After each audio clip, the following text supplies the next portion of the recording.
Hello everyone, welcome to Tamil aspirants club. So நமக்கு government of பாண்டிச்சேரியில் இருந்து ஒரு நோட்டிஃபிகேஷன் கொடுத்துருக்காங்க. இந்த நோட்டிஃபிகேஷன்றது sub inspector of police level 6க்கான நோட்டிஃபிகேஷன். இதில் டோட்டலாக 70 வேகன்சி இருக்குது. அன்ரிசர்வ் வந்து 31, எஸ்சிக்கு 11, ஓபிசிக்கு 7, எம்பிசிக்கு வந்து 12, பிசிஎம்க்கு 1, இபிசி அதாவது எக்ஸ்ட்ரீம்லி பேக்வர்ட் கிளாஸ் 1, இடபிள்யூஎஸ்க்கு நமக்கு 7.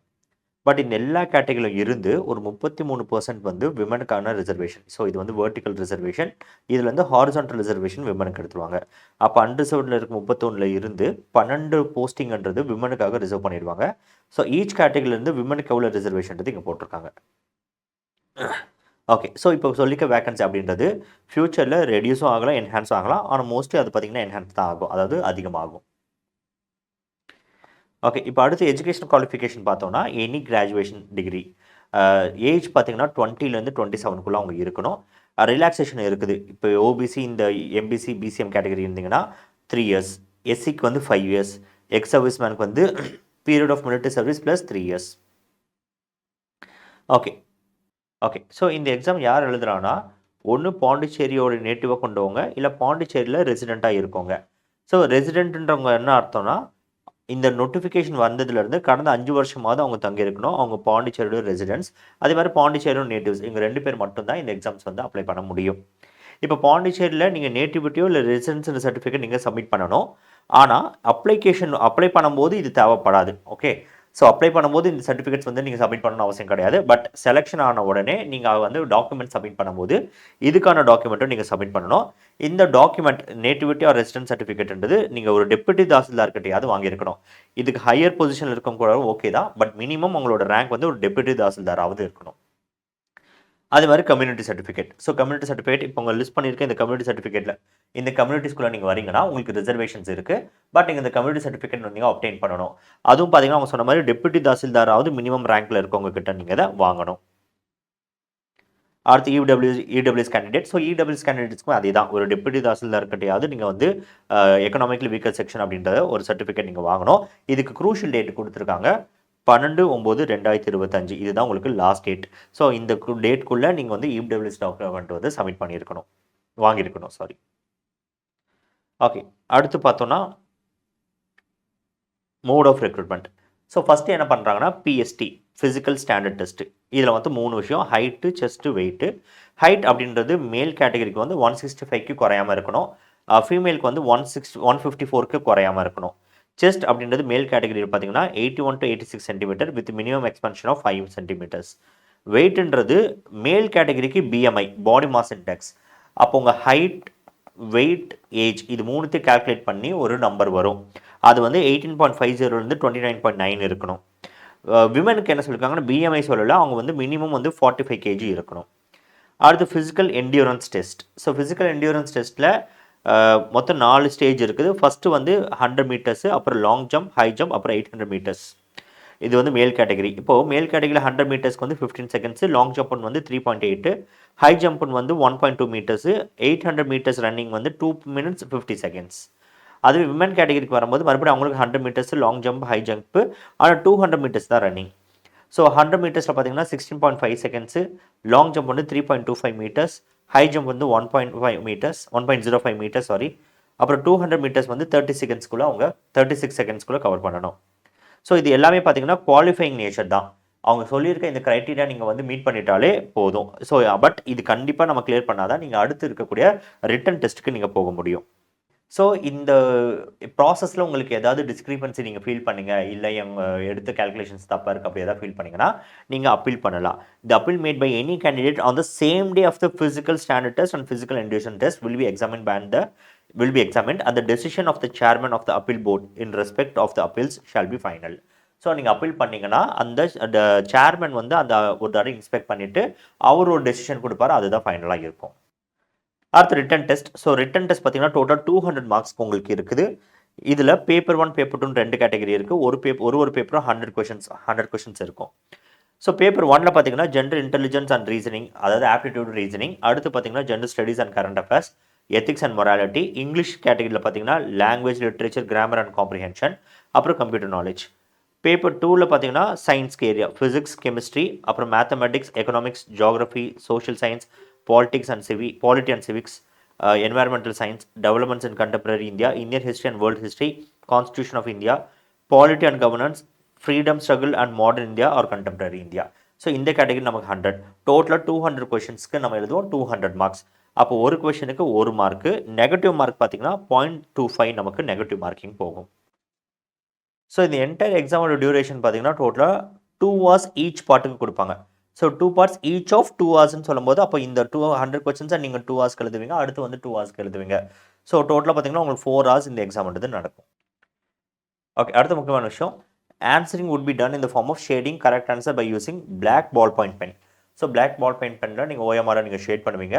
பட் என்னன்னா அதோட கார்பன் காப்பி நீங்கள் எடுத்துகிட்டு வரலாம். ஸோ நீங்கள் ஷேட் பண்ணிட்டீங்கன்னா அதுக்கு ஒரு கார்பன் காப்பி நீங்கள் பண்ணி அதை வந்து எடுத்துகிட்டு வர்றதுக்கு அவங்க அலோவ் பண்ணுறாங்க உங்களோட கொஷின் புக்லெட்டோட சேர்த்து. இப்போ செலெக்ஷன் ப்ரொசீஜரில் மினிமம் குவாலிஃபைங் மார்க்ன்றது அன்ரிசர்வ்டுக்கு வந்து 30% மாதிரி எடுத்துருக்கணும்.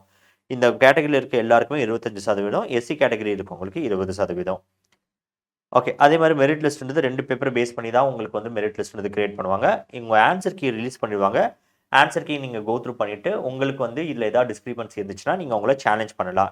இந்த கொஷின் வந்து எந்த கரெக்டாக இருக்குது, இல்லை இந்த கொஷின் வந்து தப்பாக இருக்குது, நீங்கள் கொடுத்தது தப்பாக இருக்குது, நான் போட்ட ஆன்சர் கரெக்டாக, அந்த மாதிரி நீங்கள் சேலஞ்ச் பண்ணலாம்.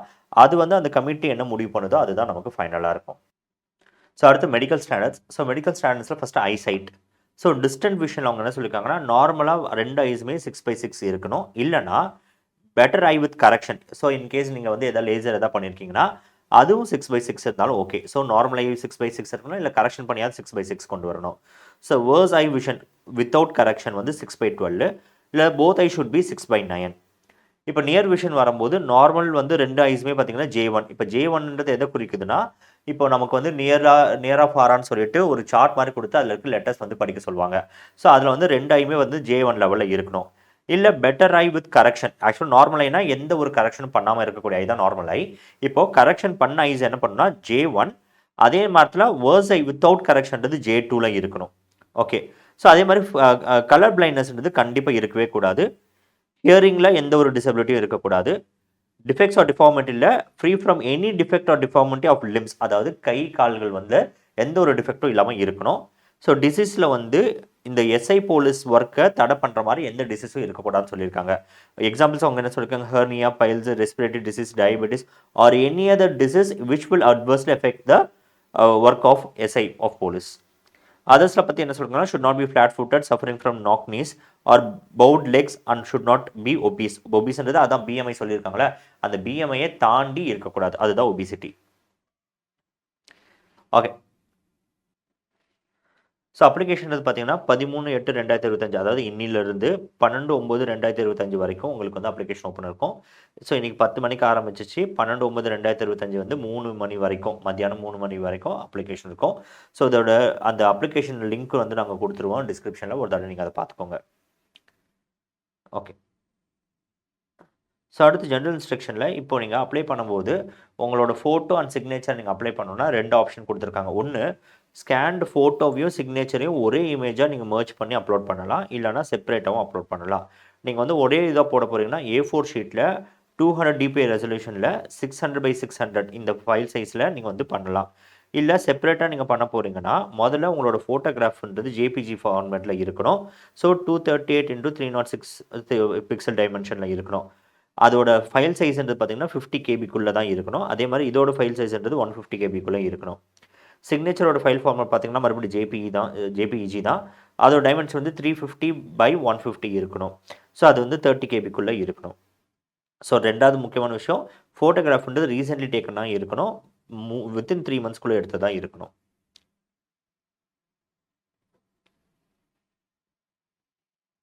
ஸோ ஆக்சுவலாக பார்த்தீங்கன்னா இதை பற்றின ஒரு கைட்லைன்ஸ்ன்றது ஆல்ரெடி அவங்க இந்த ரெக்ரூட்மெண்ட் பேஜில் கொடுத்துருப்பாங்க, டெக்ஸ்ட் அண்ட் வீடியோ கொடுத்துருப்பாங்க, அதை பார்த்து நீங்கள் அப்ளை பண்ணுங்கள். அதோட இன்னொரு முக்கியமான விஷயம், இந்த எக்ஸாம் பார்த்தினா எந்த ஒரு கம்யூனிகேஷன் பார்த்திங்கன்னா உங்களோட ரெஜிஸ்டர் மொபைல் நம்பரில் இருக்கும். அப்போ நீங்கள் ஒரு மொபைல் நம்பர் ரெஜிஸ்டர் பண்ணுற மாதிரி இருக்கும். ஸோ அதுக்கு ஒரு யூசர் நேம் அண்ட் பாஸ்வேர்டு வந்து எஸ்எம்எஸில் வரும். ஸோ அதை வச்சு தான் நீங்கள் ஃபர்தர் லாகின்றது நீங்கள் பண்ணுற மாதிரி இருக்கும். ஸோ உங்களுக்குன்னு ஒரு நம்பர் வச்சுக்கோங்க, உங்களுக்குன்னு ஒரு மெயில் ஐடி எப்பவுமே வச்சுக்கோங்க. காம்படிட்டிவ் எக்ஸாம்குள்ளே வந்தோடனே இது மஸ்ட்டு, பேரண்ட்ஸோடது யூஸ் பண்ணாதீங்க. அதே மாதிரி இந்த கேட்டகரி ரிசர்வேஷனுக்கு அவங்க க்ரூஷியல் டேட்டு கொடுத்துருக்காங்க. ஸோ 12/9/2025. ஸோ இதுக்கு தாண்டாமல் அவங்க பிறந்திருக்கணும். அண்ட் ஈச் கேட்டகரிக்கு பார்த்தீங்கன்னா ஒரு டேட்டு கொடுத்துருக்காங்க. இந்த டேட்டுக்கு முன்னாடி அவங்க இருக்கக்கூடாது. இந்த டேட்டை தாண்டி இருக்கக்கூடாது. ஸோ நீங்கள் இந்த கேட்டகரிக்குள்ளே வரீங்க, நீங்கள் ஏஜ் ரிலாக்ஸேஷன் நீங்கள் பண்ணணும்னா இதுதான் உங்களுக்கான க்ரைட்டீரியா. ஸோ உங்களோட பர்த் டேட்ஸ் வந்து இதுக்குள்ளே இருக்குதான்னு மட்டும் நீங்கள் பார்த்துக்கோங்க. ஓகே. ஸோ இந்த எக்ஸாம்ஸ்க்கு நீங்கள் ப்ரிப்பேர் பண்ணீங்கன்னா, நம்ம தமிழ் ஆஸ்பிரண்ட்ஸ் கிளப்ல உங்களுக்கு ஒரு கம்ப்ளீட் கோர்ஸ்ன்றது இருக்கும். இதில் வந்து English, maths, reasoning, GS. So ஜிஎஸ்ன்னு சொல்லும்போது நம்ம அந்த சிலபஸில் சொன்ன history, polity, geography, economics, science இது எல்லாமே அடக்கமாயிடும். இதில் நமக்கு எத்திக்ஸ் அண்ட் மொராலிட்டி மட்டும் நம்ம கவர் பண்ணியிருக்க மாட்டோம். ஓகே. ஸோ பாக்கி எல்லாமே பார்த்தீங்கன்னா, உங்களுக்கு இப்போ நடக்கக்கூடிய எக்ஸாம்ஸ்க்கு மோர் தென் சஃபிஷியன்ட்டாகவே இருக்கும். இல்லை எனக்கு வந்து இது கம்ப்ளீட்டாக எனக்கு வேணாம், எனக்கு காம்பினேஷனில் தான் வேணும், வெறும் இங்கிலீஷும் மேத்ஸ் மட்டும் போதும் அப்படின்னா அந்த ஒரு காம்போ இருக்கும். இல்லை ஜிஎஸும் இங்கிலீஷும் ஒரு காம்போ இருக்கும். ஜிஎஸும் மேத்ஸும் உங்களுக்கு ஒரு காம்போ இருக்கும். இல்லை எனக்கு காம்பினேஷனில் வேணாம், எனக்கு இண்டிவிஜுவல் சப்ஜெக்டாக ஒன்று வேணும், வெறும் இங்கிலீஷ் மட்டும் எனக்கு போதும், இல்லை வெறும் மேத்ஸ் அண்ட் ரீசனிங் போதும், இல்லை வெறும் ஜிஎஸ் போதும்னா அது மட்டுமே உங்களுக்கு தனியாக இருக்கும். ஸோ இப்போ நம்ம கோர்சஸ் எல்லாமே பார்த்தீங்கன்னா ஆகஸ்ட் 15 ஃப்ரீ இண்டிபெண்டன்ஸ் டே அன்றைக்கி பார்த்தீங்கன்னா உங்களுக்கு ஃப்ரீடம் டே ஆஃபர் நாங்கள் ஒன்று கொடுக்குறோம். ஸோ இதில் AUG 78 அப்படின்ற கோடு யூஸ் பண்ணிங்கன்னா ஆகஸ்ட் 15 வந்து அந்த கோர்ஸும் நீங்கள் வாங்கினீங்கன்னா, நீங்கள் எந்த கோர்ஸ் வாங்கினாலும் அதில் 30% டிஸ்கவுண்ட் ஆகும். இது ஆகஸ்ட் 15 அன்றைக்கி மட்டும்தான் அப்ளிகபிள். ஸோ நீங்கள் ஆகஸ்ட் 15 அன்றைக்கி இந்த கோர்ஸஸில் எதாவது பர்ச்சேஸ் பண்ணிங்கன்னா, நீங்கள் பர்ச்சேஸ் பண்ணுறதுக்கு முன்னாடி TAC அகாடமி அப்படின்ற ஆப்பை நீங்கள் டவுன்லோட் பண்ணி அந்த ஆப்பில் நீங்கள் டெமோ வீடியோஸ் பார்த்துக்கலாம். நம்ம சப்ஜெக்ட்ஸோட ஃபர்ஸ்ட் வீடியோ வந்து டெமோ வீடியோ கொடுத்துருக்கோம். இல்லைனா www.tacacademy.in இந்த வெப்சைட்குள்ளே போய்ட்டும் நம்மளோட கோர்சஸ் வந்து நீங்கள் ஆக்சஸ் பண்ணலாம். .in. ஓகே. ஸோ அதே மாதிரி பார்த்தீங்கன்னா நம்ம தமிழ் ஆஸ்பிரண்ட்ஸ் கிளப்பில் டெய்லி ஈவினிங் 6 to 8 PM வந்து உங்களுக்கு யூடியூப் லைவ் செஷன்ஸ் போகும். ஸோ யூடியூப்பில் லைவ் செஷன்ஸ் போகும் ஃப்ரீயாக. இதில் 6 to 7 வந்து இங்கிலீஷ்க்கான லைவ் செஷன் இருக்கும். அதே மாதிரி 7 to 8 அப்படின்றது மேக்ஸும் சில நாள் வந்து ரீசனிங்குக்கான லைவ் செஷன்ஸ் உங்களுக்கு போகும். ஓகே. ஸோ இந்த லைவ் செஷன்ஸ் வரும்போது கொஷின்ஸ் எப்படி நம்ம அப்ரோச் பண்ணணும், அந்த மாதிரி கொஷின் டிஸ்கஷன் சொல்லிட்டு நிறைய விஷயங்கள் நாங்கள் போயிட்டுருப்போம். இது கண்டிப்பாக உங்களுக்கு யூஸ்ஃபுல்லாக இருக்கும். அதே மாதிரி இதில் போக ஏதாவது டவுட்ஸ் இருந்துச்சுன்னா முதல்ல நீங்கள் டெலகிராம் சேனல் நீங்கள் ஜாயின் பண்ணிவிட்டு உங்களோட டவுட்ஸ் கேட்கலாம். உங்களோட ஃபெல்லோ ஆஸ்பிரண்ட்ஸ் அங்கே இருப்பாங்க, அவங்கக்கிட்டையும் நீங்கள் டவுட்ஸ் கேட்க முடியும். நம்ம சேனல் சப்ஸ்கிரைப் பண்ணலாம்னா சப்ஸ்கிரைப் பண்ணிவிடுங்க. மறக்காமல் எல்லாருக்கும் ஷேர் பண்ணுங்கள். தேங்க்யூ.